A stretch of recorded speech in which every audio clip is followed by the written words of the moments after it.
And we are live. What is up, guys? Welcome back to another episode of the Sobacksports podcast. And we're so back with another episode.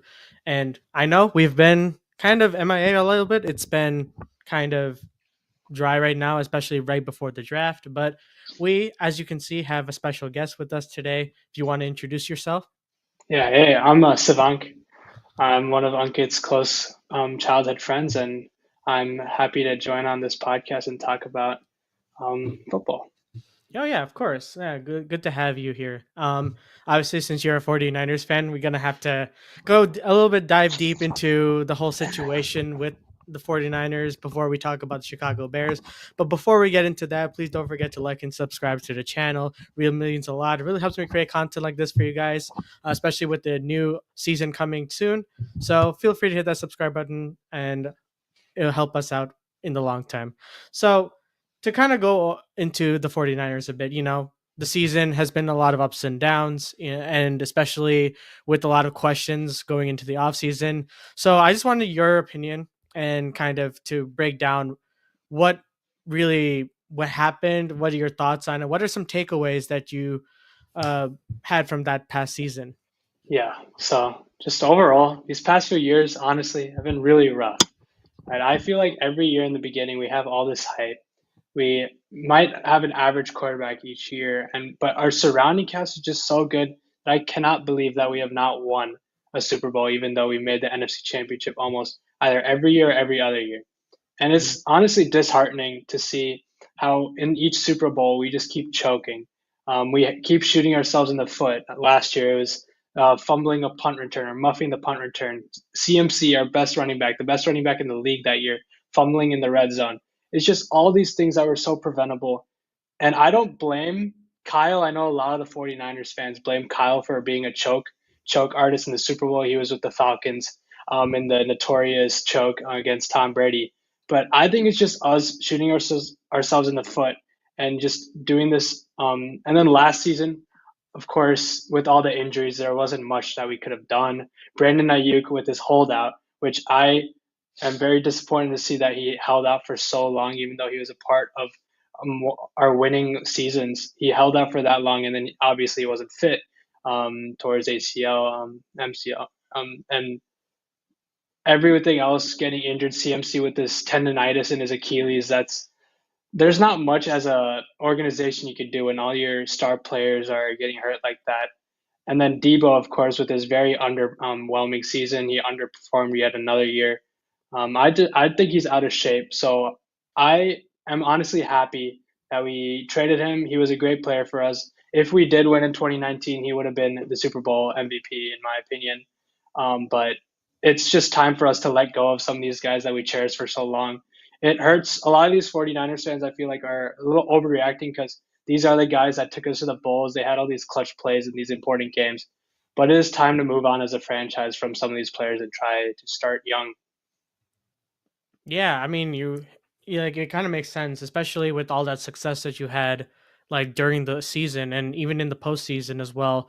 Especially, I think the one thing for sure that a lot of like fan bases should understand when it comes to, you know, the success that like other teams have because it's like not very common, especially with the acumen Kyle Shanahan has, coming from his dad with Mike Shanahan, with the Washington team and like kind of building that resume that he has and currently, going to like what, two Super Bowls now with the 49ers. Like that span alone is like generational at times, but at the same time in the same breath it's like it comes to a point where you have all the success, but there's always that one thing or like one or two things that will literally hold you back from, making it to the promised land. And that is winning a Super Bowl. Because to be fair, the GM, the organization does everything right, the right way, building through the trenches, uh, getting good surrounding cast. And I think the one thing that they missed on was definitely that getting evaluating the quarterback correctly. And while Brock Purdy is really good, I feel like listen, for what he was drafted at, like he's definitely a really good quarterback. Like being the last pick in the NFL draft is definitely something to, from that to win going to the Super Bowl is kind of insane. No matter what team you're on, because even if you're with a stacked team and you're you still have to throw the ball a lot, and that's something that you have to kind of give credit to. And especially with this past season, it's kind of like from an outsider's perspective, from a Chicago Bears fan's perspective, it kind of mimics how like you had some expectations going into the season. You just came off of Super Bowl, and now that everything just pretty much fell apart, especially when it started with CMC's tendonitis, and he was supposed to be ready to go and just couldn't really get on with it. But yeah, I mean, you're completely right. Any thoughts on Kid? Yeah, I mean, I completely agree with Savank and you. Like, I think the Niners season this year was like pretty disappointing because, like, I thought even though there's something called the Super Bowl hangover, I still thought like they can make the playoffs and like make some noise because I mean, I don't think like Brock Purdy's like a crazy quarterback, but he gets the job done for the Niners, and I just feel like I think Brandon Ayuk holding out for like until I think training camp, I think or the end of training camp, I forgot, but Mm-hmm. I just felt like that kind of brought the downfall of the team. And then, this I'm just kind of like for the Niners next season, I'm kind of nervous for them because they lost a lot of players, like Hufanga. They lost him in for like the safety. I think he's a safety, right? Yeah, he's a safety. Um, they lost like I think like what 10 players on that team. So I don't know how the Niners are going to bounce back. They got to draft really well this year. They had like the 11th pick in the draft, so they got a lot of positions to fill. And then I think they got unlucky. I mean, they faced Mahomes twice. I mean, like he's the best quarterback in the league, and like Andy Reid, really good head coach. It's the Chiefs. Um, and you can't really blame like as much as I give a lot to Brock Purdy, you can't really blame him for that Super Bowl because like he did leave the field with the lead. Like he did score a field goal. They were up like what 22-19. So he lost to a buzzer beater against the Chiefs in the Super Bowl. So as much shade I give to Purdy, I really can't blame him. The question is for the Niners now is how much are you going to pay Brock Purdy because the Niners really run like the success the last I think like 4 or 5 years has been paying the quarterback very less money. Like they gave Jimmy Garoppolo like a pretty good amount of money and they traded him the year after. So I mean I don't know if it's really smart to pay Brock Purdy like 50 million or 55 million because I think he said he wants like Dak Prescott money. So I don't know if the Niners are like comfortable giving him that much money, but that is a question they need to figure out because the more you wait, the more it gets worse. The Dallas Cowboys know that because they had to pay Dak Prescott literally week one and 60 million, and that's really hurting their team. So hopefully the Niners don't do the same thing with Purdy, but yeah, they got to figure out what they do in the draft, and they got to figure out what they're going to do with Brock Purdy with that money. Yeah, so like I just wanted to kind of get your opinion, Savank. Like, Hmm. because you watch Brock Purdy like day in and day out, and like you've seen his growth for the past 3 years, 3 seasons or 2.5 seasons, I guess, because he came in for to replace Jimmy Garoppolo mid-season, and like given his success, with the supporting cast he's had and the wins he was able to get you to a Super Bowl and whatnot, do you think that they should at least consider paying him? And if so, how much would you be willing to, keep him or for that contract? Yeah, you guys bring up great points. Brock Purdy has had success, but then you see teams like the Ravens, the Bills, although their supporting staff is not that great, they don't have the greatest receiving or running backs like CMC.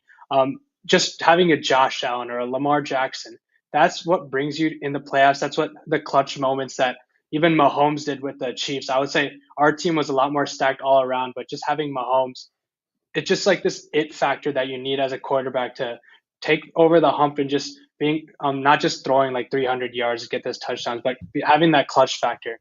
And do I believe that Brock Purdy has that? I think you said 2.5 seasons. He's played great.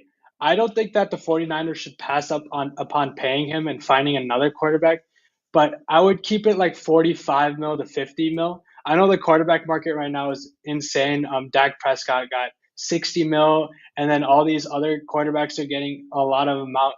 But I would think out of that draft class, even the draft class before that, like before that, Trevor Lawrence, and then of course Trey Lance, Justin Fields. Justin Fields did just get traded to the Jets, but I feel like Brock Purdy already has kind of outperformed them, not individually, but overall as a team success. He's outperformed all these big name quarterbacks, and just because he was drafted last, he's been slept on.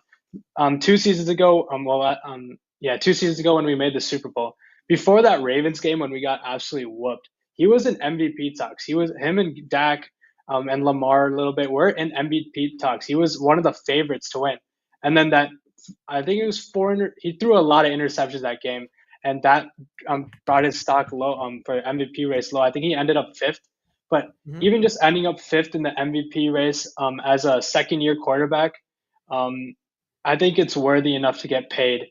And I do have some trust in him to take our team over the hump over the next years. You said we lost 10 players, but I would counter a little bit that these players, although they are have big contracts, they have big names, they have not performed for us that well. Hufanga with his torn ACL 2 years ago, torn elbow, I forget, but he was out for a year, and then he comes back and doesn't play that great. While we have Malik Mustafa, who's the new rookie safety, who's playing amazing. He has this aggressiveness that brings to this team this young energy that, oh, I might not start. I need this. I need that energy from these players rather than Debo, who takes it light, who had an amazing season in 2021, but he's like, oh, I got paid. What is it now? Might just like slack off a little bit, not train as hard. I want that energy in the Niners training camp that I want to make the team. I want to be first string. I want to win this game. I want to make it the playoffs. I need that energy out of these players rather than what we've seen in our stars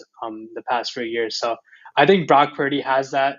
Um, he wants to succeed, but not too much. I don't want to go above 52 or 53 mil. But if Mhm. it does end up a little expensive, although I'll be a little mad, I think that's honestly our only choice as a franchise. I think another thing as well, like I the I'm trying to put together words right now, and it's kind of interesting because there are two schools of thought, I guess. Like one being like from a quarterback's perspective, hey, I want to either a make a lot of money and make sure I maximize my talent so that I can make as much money throughout my career because football careers, as you know, aren't that long, and you're not guaranteed that the next spot that you go to is going to be the great spot and you're going to be continuing your success. So that's one school of thought. The other school is that okay, we've had some success, or I'm going to do my best and anything in my power to a still make money but find that balance in whatever contract will help me and the team, will help the team get built around me. And I think that's what a lot of teams that want to win have to go through. Because in a sense, if you think about it, that's what the 49ers are kind of doing, where they're maximizing the opportunity that, hey, we don't have to pay a quarterback right now. We have a Super Bowl window. Let's go out and get as much talent around him that can kind of hide his deficiencies because as you all know, Brock Purdy does have deficiencies like all quarterbacks do. They have their moments where they won't necessarily come into clutch. And the 49ers, that plan does seem make sense because they lucked into, getting him in the last pick. He got the opportunity, rose to the occasion, and is now like in the process of potentially getting really big quarterback money. And now I think when it comes to that, I feel like he probably will want to demand a decent amount. Like, I don't think for a second that, I mean, it is tough because it's like he did take you guys to a Super Bowl and he's seeing the market right now. And the market is extremely like going wild right now. It's like the entire 2020 NFL quarterback draft is like averaging about like 50 million a year at this rate. So that puts the agent in a very unique situation. So I think you're right. Between like 25-30 million seems about right when it comes to like a quarterback's pay per year.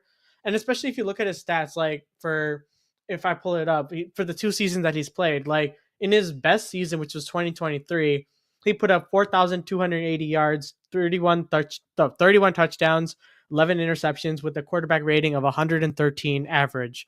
That's pretty solid stats for, you know, for someone that wants to get money. Because I think if I remember correctly, Jordan Love put something a little bit less than that and got paid the big bucks. But that's based on what the team or the Green Bay Packers believed in him going forward. So you make a very valid point. But oh yeah, go ahead.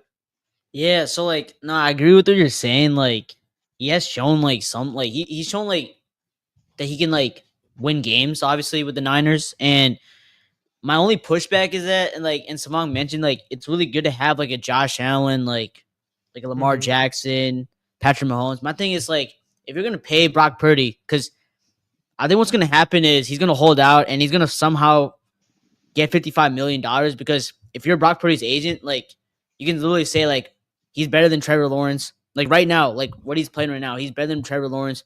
Literally has more playoff wins than Dak Prescott.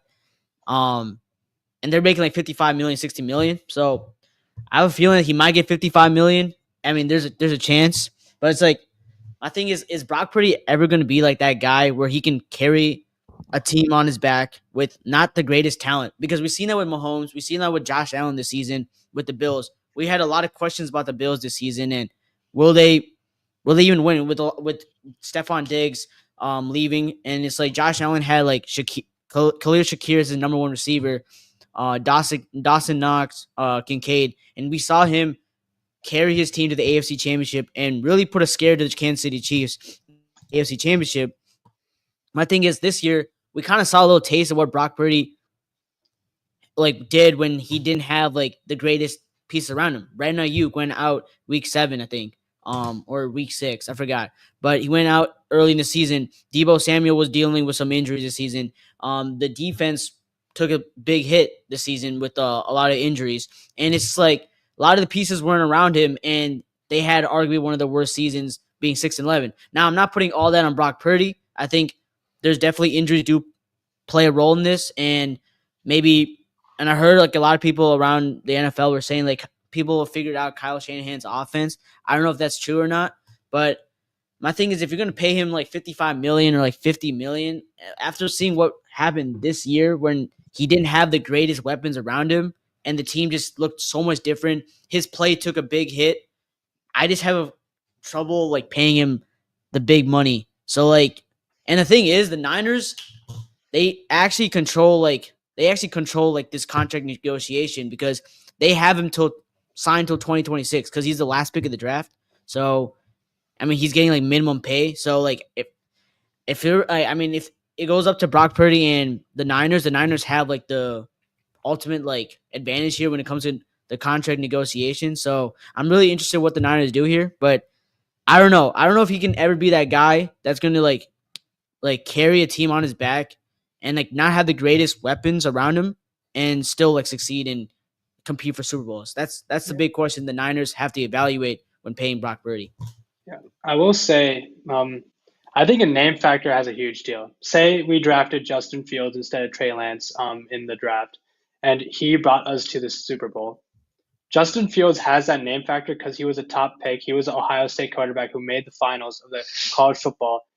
They would have, without a doubt, have paid him 50 mil. Name factor. If it was Trevor Lawrence, if Trey Lance lived up to the hype as well, obviously deny it, not even close. But if it was one of those QBs in the first round, they would have easily paid it. I just think that there's like this little stigma around paying a late draft quarterback. He's shorter, 5'10", 5'11". Sometimes I saw an interview where he said sometimes you can't even see the receiver and he just throws it up, which I don't know why he's saying that on an interview, but he is a shorter, smaller frame. But that doesn't mean that he can succeed as some of these other quarterbacks, because take like Drew Brees. I know he's a little taller, but Drew Brees wasn't that athletic. He wasn't this crazy figure like Josh Allen or Lamar Jackson, but he got the job done. He put up, I think, the second most passing yards in history, NFL history, after Tom Brady, of course. So I think that Brock Purdy has the skill. He has the intelligence to do all these reads, to make all these throws. And I just think that if he had a better name, if he was drafted earlier, if he was on a more prominent college team than Iowa State, there would not even be a discussion about whether we should pay him or not. And although he did slack off next year, last year, injuries as much of a scapegoat as I'm making it seem, it is tough. Like when you're practicing with your wide receiver one, wide receiver two for all of his career, it was Debo, Brandon Ayuk, CMC, George Kittle his whole career, and then it's a whole new cast. Joan Jennings, I believe, stepped up incredibly. He would have been the Super Bowl MVP 2 years ago. Unfortunately, all these Make-A-Wish Super Bowl MVPs I'm handing out, but I just think that it is really difficult as a quarterback to get a whole new wide receiving core. Like even Josh Allen, although his core is not as strong as the Niners have with us healthy, he had them throughout the offseason, training camp, and that's a big deal having them throughout the season, building that chemistry that Brock Purdy was unable to get. So I think even though he had a huge slump, there's no doubt that we should pay him. We have to pay him. He's brought us to the Super Bowl. He brought us to the NFC Championship. I just think name factor has a huge deal, and we shouldn't take this chance to try to find a new QB, especially when we have a little remnant. Like we still have CMC, we have Brandon Ayuk, Nick Bosa on the defense. We still have at least a playoff worthy team. And so wait, my question, like real quick, just to like say that is like, where do you rank Brock Purdy like in the league, like as a quarterback? Like, where do you put him in? Like, is he top 10, top 15? Because like, I'm just bringing this up because when he's gonna get paid, he's going up against one of those the top tier quarterbacks in the league. So where do you think like he should be like paid and ranked? Like where do you like? Because like Trevor Lawrence, again, he's making $55 million, but he hasn't proven that much in the league. Like there's obviously I agree with you, like the name factor. That's probably why he honestly got paid. He did have that great playoff game against the Chargers where he came back, but like obviously Purdy's accomplished a lot more than him. But where do you put Brock Purdy in like your rankings of quarterbacks in the league? I would say he's in the teens, like I would say top 15 and like towards like 11, 12 spot as a quarterback. But as you said, like Trevor Lawrence got paid a lot. I just think that's how the QB market goes and how the business goes. As much as Brock Purdy can prove himself, business side, I'm not really sure how it is, how the market will be next year and the year after that. It just keeps going up.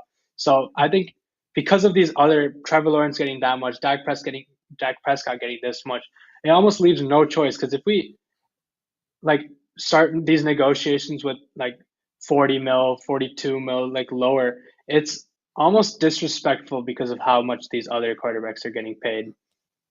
No, yeah, 100%. Like that's fair. That's fair. Yeah, I like.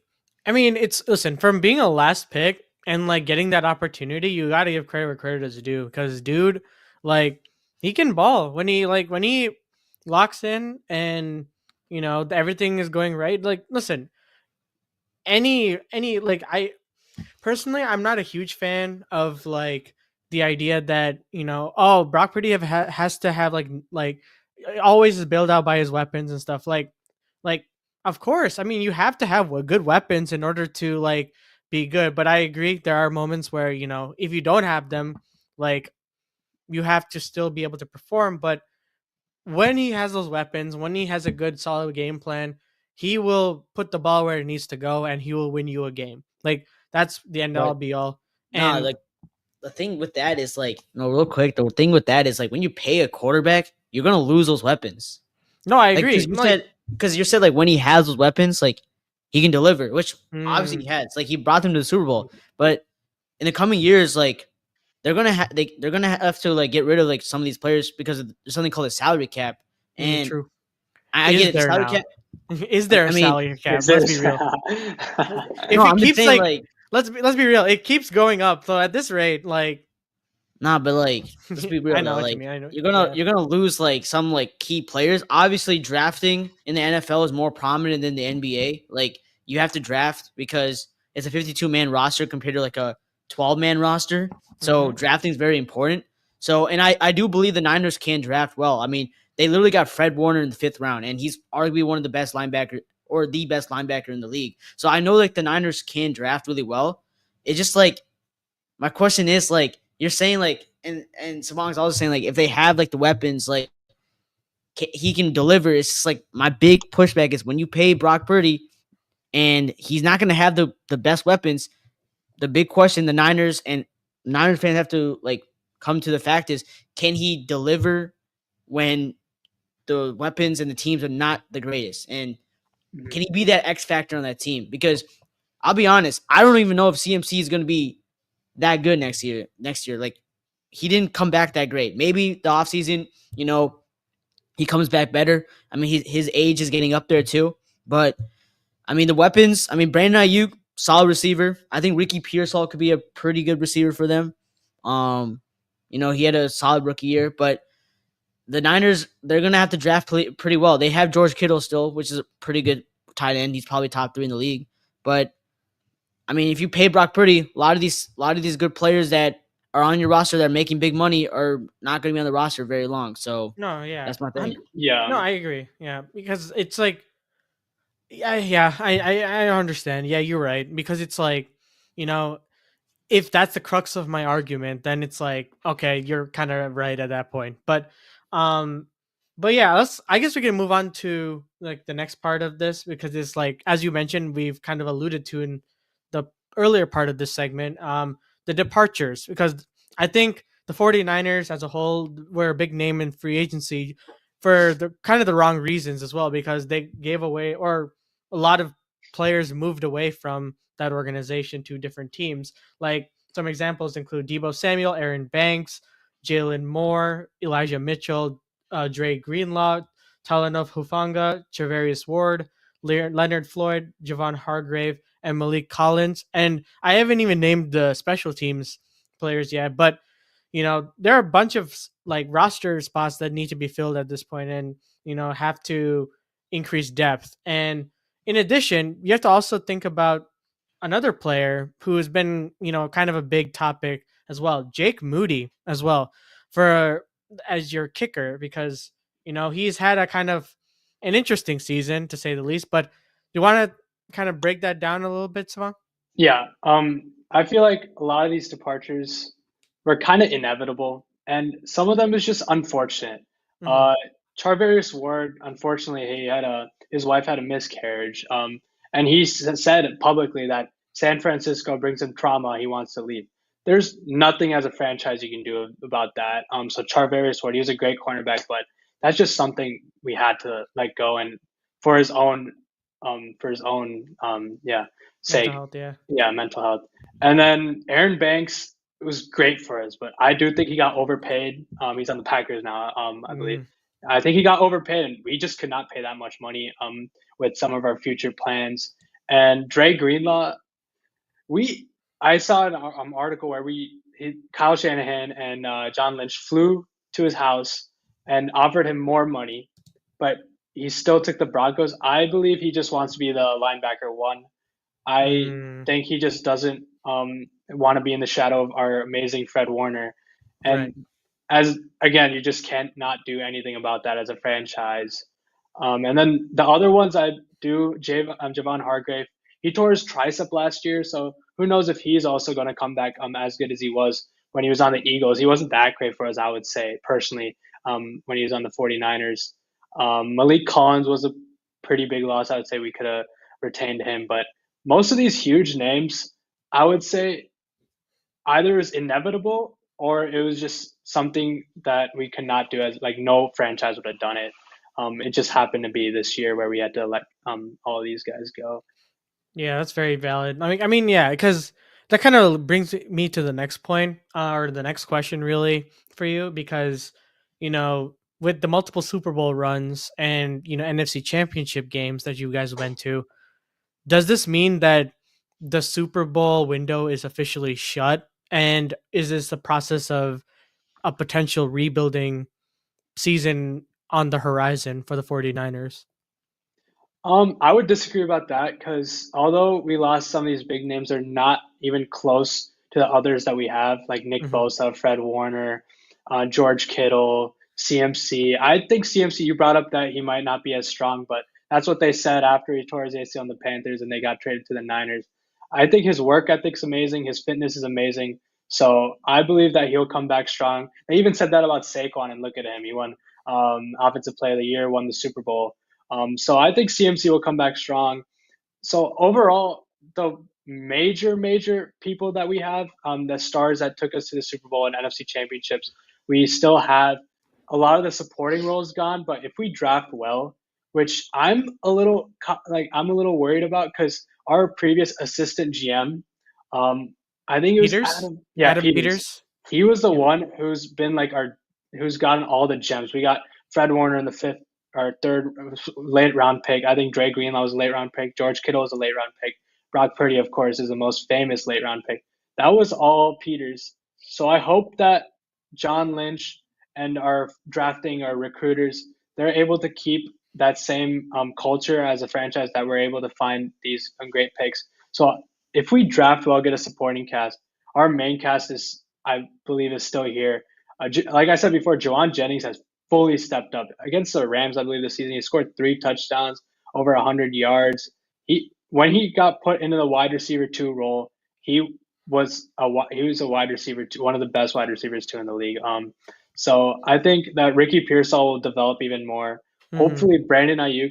A lot of if our super window is closed depends on if our players come back like they were before injury. So I believe it's not closed. I might be a little biased.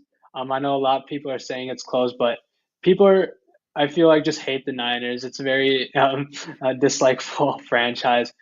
They said that about Eagles. I remember Eagles lost in the playoffs. Nick Sirianni left the tunnel crying. They're like, "Oh, the Eagles are done." There was even rumors of Nick Sirianni getting fired.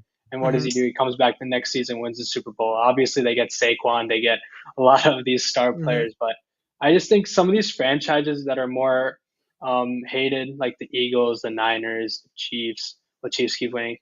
Obviously, people are going to pray for their downfall. And then I'm here biased. I'm a huge 49ers fan, but Mm-hmm. I think if the super, rather the Super Bowl window might not be like as prominent as it was in previous years, but I wouldn't be surprised if they make a deep playoff run this No, year. yeah, that's fair. I And just Yeah. one more thing before we go into our next segment. It's going to be about the Chicago Bears, like obviously, but like Mhm. because especially with the division, like it has some. They made some moves, that's for sure. Especially with like the Seahawks making some moves, the Rams losing Cooper Cup but gaining Devonte Adams. I forget. Why am I forgetting the other team besides the Niners, Seahawks, Rams, Cardinals. Cardinals? Yeah. Yeah, Cardinals. I think they made some moves. I'm not too sure. But do you think that like the division will be a little bit tougher now with the moves that have been made, or do you think it's going to be relatively the same? I think that the NFC West is not that strong personally. Mm-hmm. Seahawks, they do have Cooper Cup now, but then Sam Darnold, who knows if it was a wonder season with the Vikings or not. And I think it showed in the playoffs a little bit of some like reality of what Sam Darnold was. I mean, he was our backup. Mm-hmm. If in training camp he wasn't able to keep up with Brock Purdy, how good is he really as a QB? But who knows? Maybe he'll bring the Seahawks to a deep playoff run. But I think Matthew Stafford and the Rams, they do well. Puka Nakua, they have a really strong squad. I think if anything, the biggest threat to the Niners, I do believe the Niners are the best team in that division. I think that's not like a crazy statement. It's a little more faulty now. Like 2 years ago, no one would even doubt that the Niners weren't the best in the NFC West. But I believe that we're like a 10-17, maybe 9-8. But I think that the Cardinals are they're not as good. Maybe I'm wrong, but I personally don't think the Cardinals will do that well this year. Rams, I think, are our biggest threat to taking the NFC West. Yeah, extremely true. So Yeah, wait, anything. you Yeah. said that's the line on ESPN right now is for the 49ers wins is 8.5. Do you think it's an over or under for that? Because you just mentioned wins, so I was wondering. I think we're a 10-7 team. I think our ceiling is 12-5. That's really hopeful. Realistically, like 11-6, and then our floor is 7-8. If as long as we don't get fully injured like this last year, I believe that it's not crazy to say. I know the line's 8.5, but I think we can reach double digits if Brock Purdy shows up and Brandon Ayuk shows up and all of our other stars. Yeah, that's very, very fair. But yeah, we'll get to the draft near when we do the mock drafts and stuff and get your, insights at the 11th overall pick. Obviously, right after the Chicago Bears. And speaking of the Chicago Bears, the players have started to return back to Hallis Hall. Now the official offseason can start right before the draft. And, there's definitely some buzz around the Chicago Bears, mainly because, Ben Johnson, the additions that we made in the free agency. And especially after Caleb Williams' first season as a Chicago Bear, the whole up and downs, mainly a lot of downs with that season, and looking to kind of bounce back and kind of, live up to that hype going into this upcoming season. And one thing that's for certain is that Caleb and Jalen Johnson both were kind of on the same page and kind of relayed the same information. And that is, we can be excited, but the work hasn't been done. That's what Caleb Williams said. And then Jalen Johnson also says, I've been through it too many times. I'll get excited when we start winning games in November, December, and turn things into the playoffs. Very valid. I think he's slowly starting to become one of us Bears fans when it comes to, so much losing has kind of seeped into his being as a whole. So I just wanted to kind of bring it's kind of open-ended question. Like, do you think this mindset of, not buying into the hype and kind of putting heads down is going to be crucial to the future success for the Chicago Bears? Either one of you could go. I'm just want open-ended. All right, you can go first, man. Okay. I'm not as updated as you. I know you guys had some nice O-line signings, which is huge because that was Caleb Williams' biggest problem last season. And I think your playoff run, obviously, I know this is a very blanket, basic statement, but is Caleb Williams the number one pick? Is he the hype that surrounded him at USC, Oklahoma? Is he that guy? It's all dependent on that. Last season, he had some hiccups. He had a few good games, few bad games, but I just think that if with this new O line, I think it is a positive thing. Bears are going to do a lot better this year than last year. There should be some hope with Ben Johnson running the plays. I think it's finally there's going to be some sunlight in Chicago this year, but I don't know about deep playoff. I think there's still some young guys. You guys are also in a very tough division, Mm-hmm. so I think you guys will make the wild card on a solid season, because getting the number one seed out of the Lions or even the Packers. So I think like a solid season, not like an amazing. I think like just a solid season would be good enough for you guys to make the wild card this year. 100%. I feel like, but it's also another key question about the Vikings now. Now that Sam Darnold's kind of departed, and now it's another question now that they have to answer this season is JJ McCarthy that guy? And like that's a big question mark.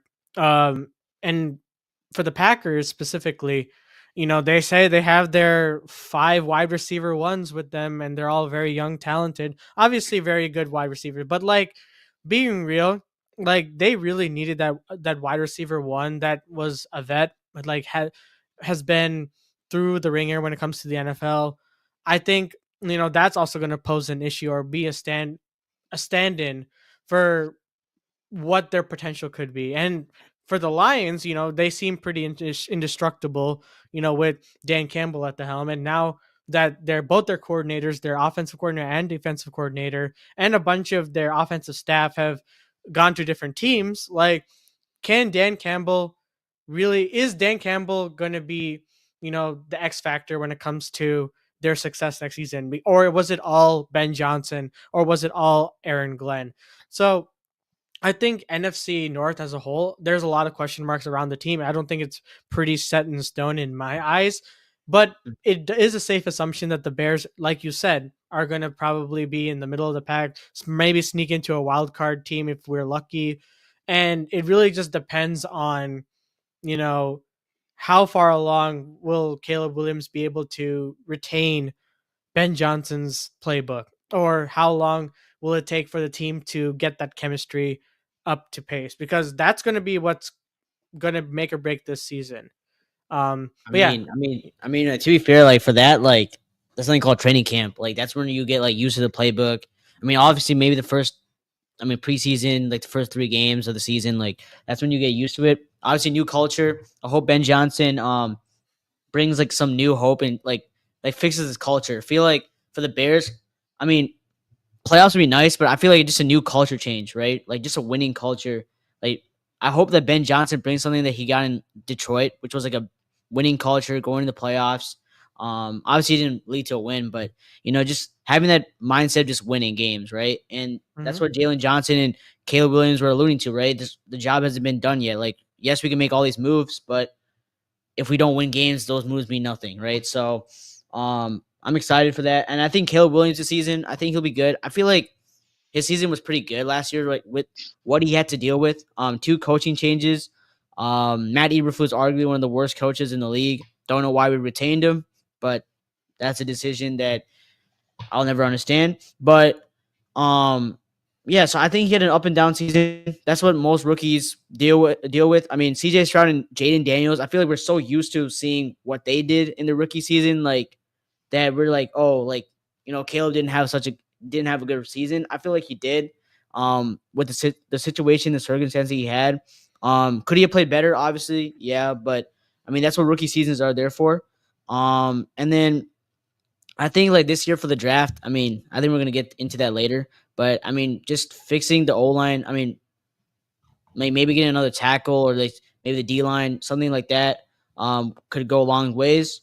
But I think the Bears this season could be like a 10-win team. I mean, I think that's like I'll be happy. But I think even with a 9-8 record, I'll be happy this season. If honestly, my thing is like I just want to see Caleb Williams and the offense grow. I've never seen a Chicago Bears team where the offense was just amazing. We're always relying on our defense. So I want to see our offense take a big step. And if Caleb Williams can, pass for 4,000 yards and we're still like a 9-8 team or 8-9 team this season, I'll be happy. And because then that brings hope for next season that, okay, now we have a quarterback. Now let's go and make a playoff run the next year. Because I do agree. Our division is crazy. I mean, I don't think the Lions are going anywhere. I actually disagree with you. I think Dan Campbell was the culture. Yes, they did have Ben Johnson, but his mentality of going for it on fourth down, pushing those pushing the players on the team. I mean, let's be honest. Jared Goff was a good quarterback, but and I get it, Ben Johnson has a lot to do with it. But the culture, the losing culture that Dan Campbell came into when he became the Lions head coach and now what they are right now has to do with a lot with Dan Campbell. And I think he will be really, really good next season. Hmm.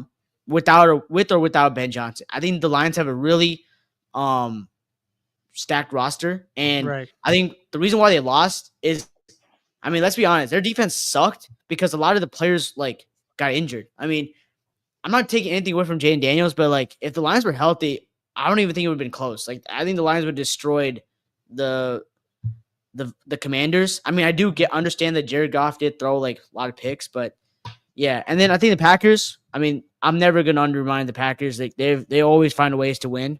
They're a very competitive team. And then again, I'm not doing this with the Vikings again, man. I'm not saying they're gonna have a bad season because I said that last year and Sam Darnold became amazing. So, and I think if Kevin O'Connell can do that with Sam Darnold, he can easily do that with JJ McCarthy because every time a quarterback is with Kevin O'Connell, they have their best seasons. I mean, we look at Matthew Stafford when he was with Kevin O'Connell with the Rams, had one of the best seasons, won the Super Bowl. Then you had Kirk Cousins in 2023. I mean, in 2022, career years with Kevin O'Connell, went to the Falcons, got benched for Michael Penix.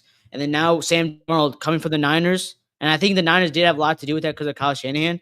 But the Vikings with Kevin O'Connell, best career year.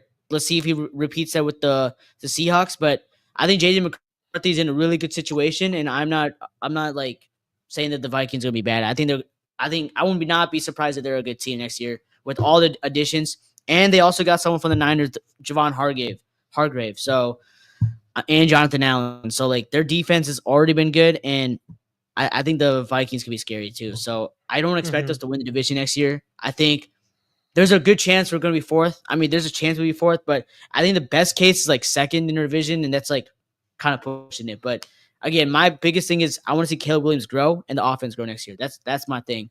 And if that leads to winning and getting to 8 or 9 wins, that I'll be happy with that.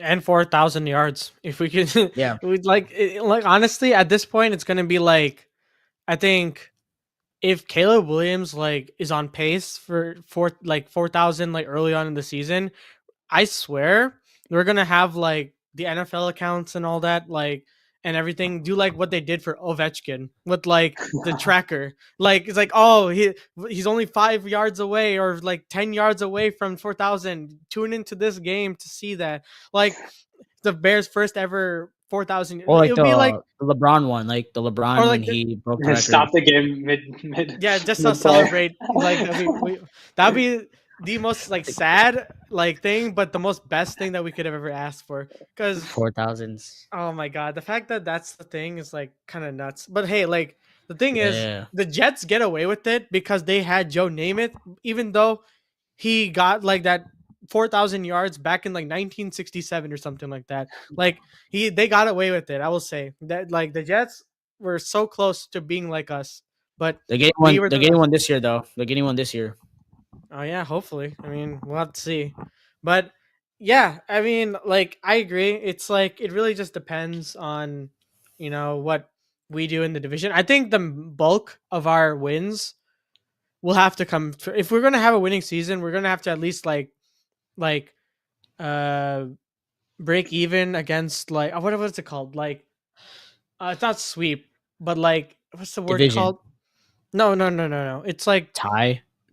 like one and one against each of our Split. against split. That's what I thank you. Split against our division pretty much. Pretty much the Packers last year lost to us twice almost. Like if it weren't for a blocked field goal, like that would have been amazing because the Packers would have been swept by the whole entire division. That would have been insane. But then again, it really just depends on Caleb Williams, getting to 4,000 yards, and can we build a winning culture? And that's honestly all I care about at this point. Like, I just don't think I can go through another season where, like, we started off like last season was such a smokescreen at the beginning, where it was like we started off 4-2, came like after the London game, everything went into the shitter pretty much. Like, yeah, I just really Now hope the that Hail Mary. The Hail Mary broke Oh, us. that was brutal. No, you know what's crazy is that I just been reading up some stuff, and it's like there's stuff that comes out like now, like that, like Caleb Williams was like absolutely furious, like after that game, like genuinely furious, like that was the way that they lost, and the fact that the dude like absolutely hated Eberflus. Same with like the rest of the locker room at some point. Like I think that was where the locker room lost with Eberflus because bro doubled down and about like, hey, that was the right play that for the defense to let them get to like the 40-yard line or whatever, and then that led to that Hail Mary. Is like He's the it gen- Cowboys' problem now. He's the yeah, Cowboys' problem good now. God, yeah, I don't. I mean, Cowboys find a way to always. yeah, genuinely, it's like Jerry just can't get away from like keeping his hands on that team, and now it's a wonder if when he'll pay Micah Parsons, and if they spend like 90 or like I feel like they're going to spend like 50% of their salary on just 4 players, like Dak, CeeDee Lamb. They signed their offensive tackle and Yeah. what Micah Parsons. Like that's like at least 60% of your salary cap each year or each season, given the current market price. But Yep. anyways, I'm getting off topic. But yeah, well, let's get into this mock draft. We're gonna also do for both the Bears and the 49ers. So let's see if I can get it. Can everyone see it properly? Okay. Yeah. Perfect. Oh wait, whoops, that's not the right one. Okay. So I'm gonna select the Bears and the Niners. Okay. So we'll go into it. We're probably just only going to do the first round because that's like the more important round. But let's enter in. Okay, Cameron Ward falls. Abdul Carter. What the heck? Ashton Genty. Ashton Genty going that high is a very, very interesting take. Nah, that's why I never do like the random because dude, they had the worst picks. Actually, you want to just go through an entire thing? Like, do you want to just start from the beginning and just go through each pick, like quickly? Yeah, sure. Let's do it. Let's do that. This is better. Actually, let's go through.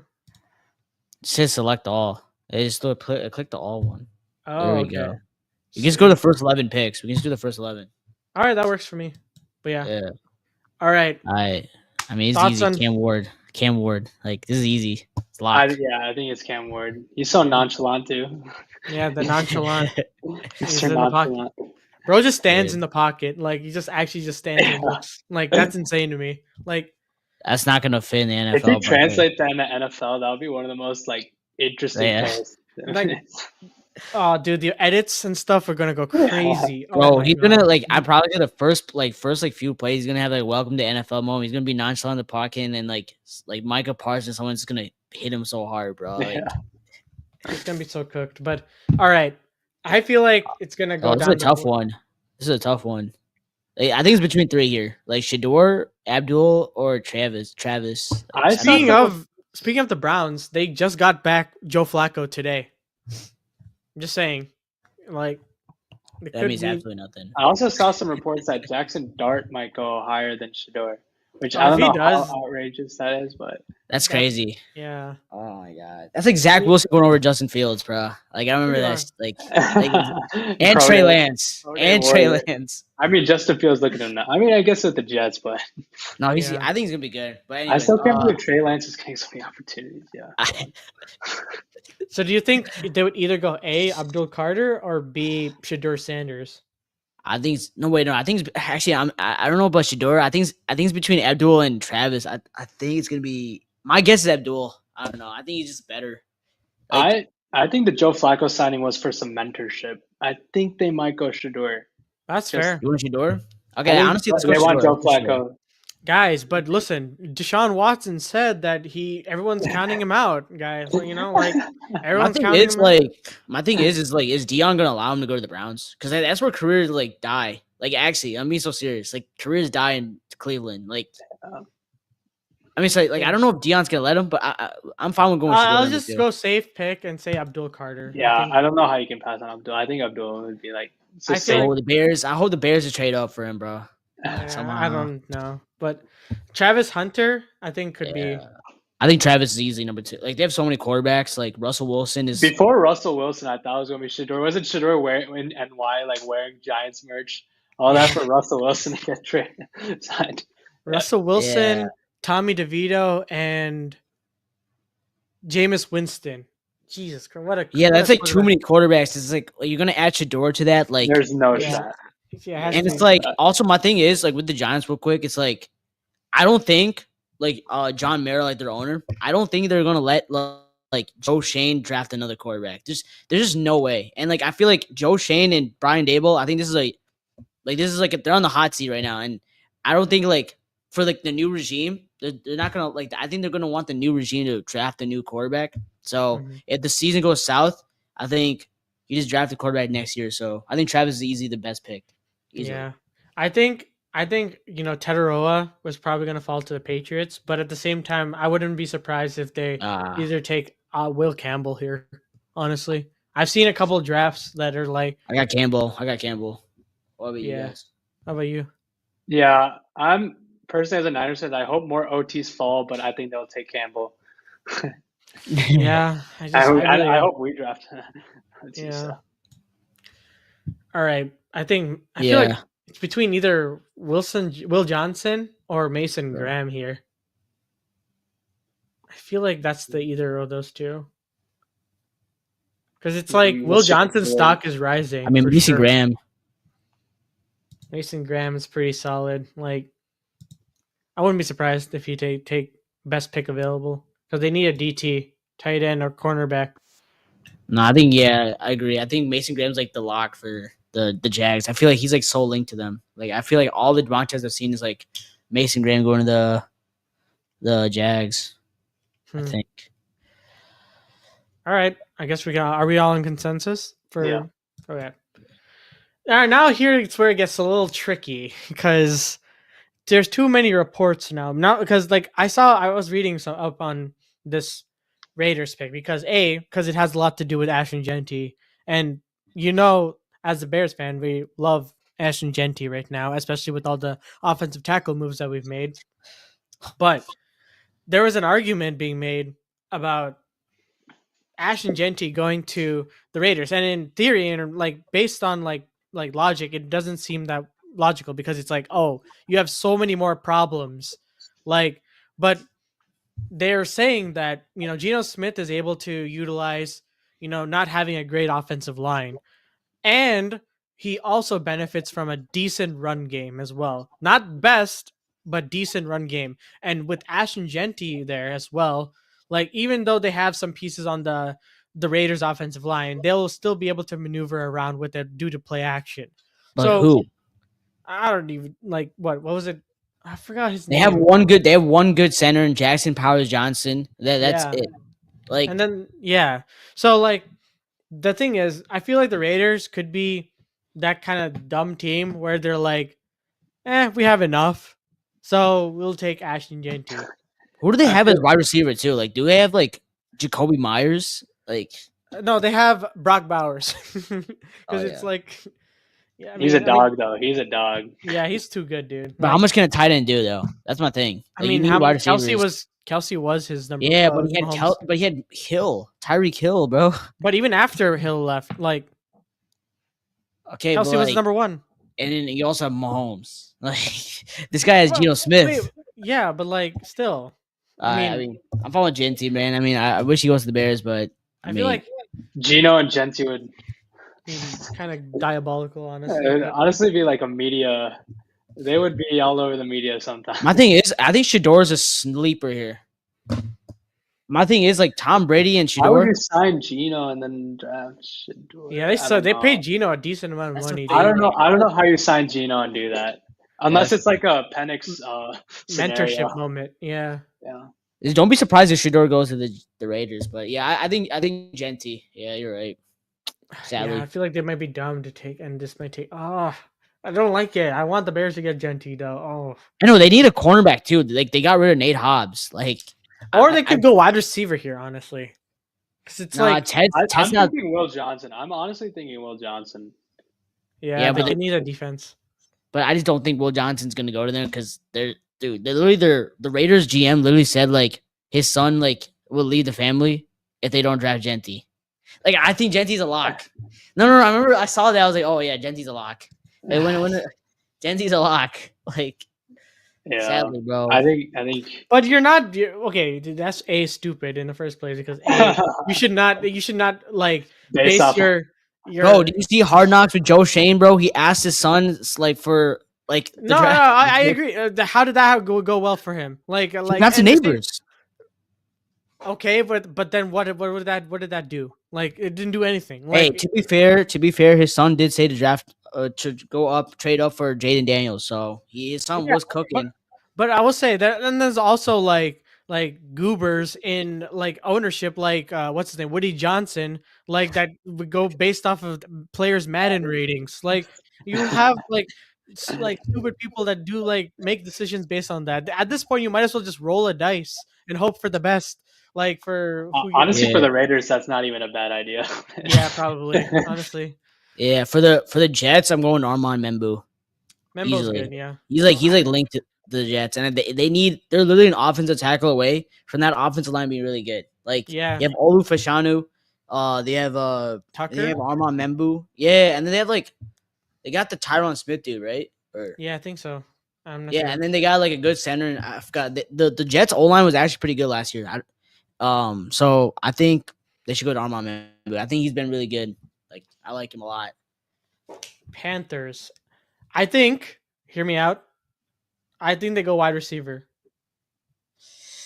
And you I know disagree. why? But yeah, wait, why? Because it's like they have Leggett, but they also need like a wide receiver one. Because Thielen is not your wide receiver one. I'll be absolutely real with that. I think, yeah. Like Yeah, you need too like hard. a really good wide receiver as well. And why not? Can't see have- Tet going the first 10 picks, man. Tet's just not. I don't know, man. Tet, I saw his stats, man. His separation is horrible. It's Any other draft that would go wide receiver, I just don't think the class this year. I agree with Polarizing. Jamal, man. I think you go with Will Johnson here, man, and you pair him up with J.C. Horn. That's fair. No, not Ooh, yeah. That's that what could I'm be good. saying. That could be good. Yeah, I corner mean, that's is my definitely. opinion, though. I don't know. Lockdown. Yeah, probably Will Johnson. Yeah. All right. Shador I think Sanders. this is where Shador falls. Shador. I think Shador goes in the Saints. No way, really? Like, oh yeah, I guess so. I mean, they have I mean, Derek Carr and Rattler. what else would they get? Like, they're not going to get Tet because they have Olave and Shaheed. Like, I don't know if Tet would make sense. Did they go O line? Kelvin? No, I wouldn't probably go Kelvin. like my thing is like, I honestly can see the Raiders trading back here, but I don't want to do trade backs because that'll take forever. Yeah. Like if they had to stick with pick, like my thing with this is like they're such in cap hell right now, and I just don't know if like for Shador's sake, I don't think this is a good place for him because the Raiders like the front office like they be giving such bad contracts, man, to old players, and like their cap is so freaking bad. It's just horrible. My prediction actually, I think Shador goes to the Steelers. I think he goes to the Steelers, Interesting. but I don't know if Interesting. I can see the Jalen Raiders- Milrow screams a Steelers quarterback. Okay, but right my now. thing Like, is, bro, like my thing is, why would they go for Jalen Milrow when they literally had Justin Fields? Like That's that fair. makes no. That's like that makes absolutely no sense, bro. Like That's you fair. have a guy who's way more raw from college. Like Jalen Milrow is like way more raw than what Justin Fields was in college, and you're taking him over a guy who's been in the NFL and won games for you like last season. Like I don't know. I think they go with Shador or they draft one in the second round for the Steelers. I think Jalen Milrow is honestly he's not that great. He's trash. so rough. That Michigan game, if you watch that Alabama Michigan game, oh my God, he could not make a single throw. The Ryan Williams is insane. The 17-year-old going insane. Just Jalen Milrow is. I don't know what do you guys want? Like, do you guys want to put Shador here or like? Ooh, sure. Why not at this point? Like, bro, is he even linked to the Saints, bro? I don't even think so. I don't think so. Like, dude, I feel like the Saints are gonna do like a panic pick, and they're gonna take T-Mac, bro. yeah, I feel like they might. They're gonna do a panic pick, or they might take a linebacker unless they don't. Oh, I can see that. No, you're right. Wait, actually, no, they don't. They don't need. They need. Nobody do. Wide Their receiver. defense sucks. They need corner. They need edge. Shamar, maybe. Nothing for QB. They probably take Shamar, honestly. Yeah. But I think offensive guard and wide receiver are their big. Let's go with Shamar. Honestly, I feel like they're gonna reach. There's always one pick in the first round that they just reach, and I think the Saints are gonna reach, bro. Like, all right. I don't know. That's my. I don't know. Just put Shamar, man. I don't know what else. Either him or Shador, but yeah. Yeah. All right. Now it's the Bears' turn, and this is all that's available. If I'm gonna be real, if it were outside of this, I would trade back because there's no point in keep staying at this position. But if we're going with like Wait, this can you as scroll down? Wow, I would love Mike Green. That's the guy I want. The guy who has 17 sacks. I know he played in Marshall, a shit school, but dude, that guy's so good, bro. I don't know. You're going to get sacks when you're in a mid-major. It's just no, but the thing is like agility wise and like his old. He's so crazy. He's actually good. I don't know. Like Mike Green, like maybe you can even trade back for Mike Green. I'm being so serious. You can literally trade back for him. Like because a lot of teams are not really high on him. Like you can maybe trade back. But Tyler Warren is also a shout as well. Dude, I want a tight end, bro, at 10. Tight end also is a part of your O line as well, if you think about it as well. Like George Kittle. George Kittle is a great blocking tight end. Yeah, because the thing is, Tyler Warren has both the aspects of being a receiving and a blocking threat. And if knowing Ben Johnson and how he likes to use two tight ends, like he's definitely going to be really good for us. I'll be so mad if we pick Tyler Warren. I know he's gonna be good, bro, but like, dude, like out of all the picks, you pick a tight end. Like we need like an edge rusher. But keep in mind that we have 2 second-round picks too. No, but we're gonna use one of them for like I don't know, like when Mike Green's available. I don't know, man. I don't know. I mean, I feel like if Mike Green is a reach, but I guess if you're really interested in Mike Green, I think we would go. I would be down for Mike Green, but I feel like it's too high up in my eyes, like to get him. But if you want him, you gotta get him, I guess. I mean, honestly, in my opinion, I take Shamar over Mike, but nah, I would not take Shamar. Shamar had a great combine. I don't know. I don't know. I'll probably take. I don't know. Okay, knowing Ben Johnson, we're going Tyler Warren. I'll be honest. We're Yeah, going Tyler Tyler Warren. Warren. Yeah. We're going Tyler Warren. But, dude, that's just so stupid pick. Like, in my Yeah. opinion, bro. We already have Cole Kmet. Like, I don't know why we need Oh, another Cole tight end. Kmet and Tyler Warren together would be really good. But then my thing is, bro, if we're doing that, then we're just like ignoring our needs, like we did last year, man. Like, because last year we needed to draft the O line, we didn't do that, and then we drafted Odunze, which I like, but you did get the O line off the free off season. yeah, So. that's the reason. Yeah. That's what gives you best pick available opportunities. I guess if you go in best pick, I guess Tyler Warren is the best pick. So yeah. All right.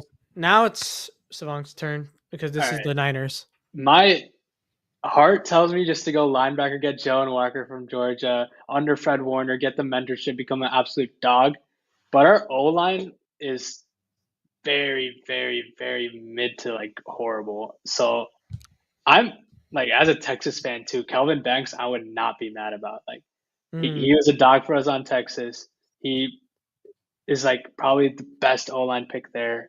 But I could totally see John Lynch pulling the trigger, getting Jalen Walker alongside Fred Warner, this young gun. Dre Greenlaw leaves. Oh, we pull in Jalen Walker, who's like star. So like, I think as a smart play, we would go O line, get Kelvin Banks. But I think we go Jalen Walker. Previously, we've always when I think 3 years ago, we needed a cornerback desperately. Richard Sherman got his ass whooped in the Super Bowl, and instead we went Kinlaw and then Ayuk, which Ayuk turned out to be solid, but Kinlaw. So I think we're a really risky first round team, and then in the later rounds we go for needs, which has worked out for us. So I think we go John Walker. Go Walker. Fair enough, honestly. He's solid. Yeah, and I think this is when the Cowboys pick T-Mac. I think this works. Yeah, it sounds like such a Cowboys pick, like genuinely. Like it's just like add a wide receiver alongside CD Lamb and hope for the best. Maybe I don't know. I mean that's kind of what they need though. Like they do, but it's like need that. Yeah, I mean like then the draft kind of like. Shador's going 21. I'm calling it. Shador goes 21 to the Steelers. Jackson Dart, give me Jackson Dart to the Steelers. Dude, that just sounds like a Kenny Pickett, bro. Like it sounds like a Kenny Pickett move, dude. Yeah. Not because they're both white. That's not the reason. I just think that's not the reason. I just think that, bro, like they're reaching on him. Yeah, yeah, that is a reach. Come on, I think he's a second round draft pick. I don't know. No, yeah, that's very valid. Well, I guess that concludes this. I appreciate you for giving your insight into not only the 49ers, but also the mock draft as well. Thank you for coming along. Yeah, thank you guys for inviting me. Yeah, of course. Like, listen, we love to kind of talk about various different teams outside of the Chicago Bears. And, the Niners are an interesting team to really look at when it comes to next season and what they have to do. But, folks, thank you guys again so much for watching this episode. Appreciate you for the support. Always remember to like and subscribe. Trying to get to 700 subscribers, hopefully in the next couple of months. Be sure to check out SlashingGotNext, or wait, sorry, this way. SlashingGotNext for his content. He's been putting out some stuff. He's been doing some Warriors live streams as well. So be on the lookout for that, especially with the playoffs coming around. Any final thoughts, and gentlemen? I'm excited to see. Well, excited and a little dreading because it's going to be a very doubtful / unpredictable year for the Niners. But I think hopefully we'll do well. But thank you guys again for inviting me. Of course, we play y'all this year actually. Oh, true. Yeah. Just again. Like we whooped you last year. So hopefully we do this. I still can't believe that. This time, like, hey, we're 1-1. Like we got That's you guys. True. That Justin Fields. I went to that game in person, guys. I went to that Chicago Bears. I know, yeah, you told me. As a Niners fan, and I saw Justin Fields slide all over the field. While I saw one of Trey Lance's only games, and I was Dude, I remember after the game, you told me like Trey Lance is gonna be better than Justin Fields. To be fair, Fields hasn't been the greatest either, but like we got Purdy. Would you say on camera on mic that Purdy's better than Justin Fields? I don't think a Bears fan would ever say that. So no. Yeah. Well, sounds good. All right. Well, thank you guys again so much for watching, and we'll see you guys in the next episode.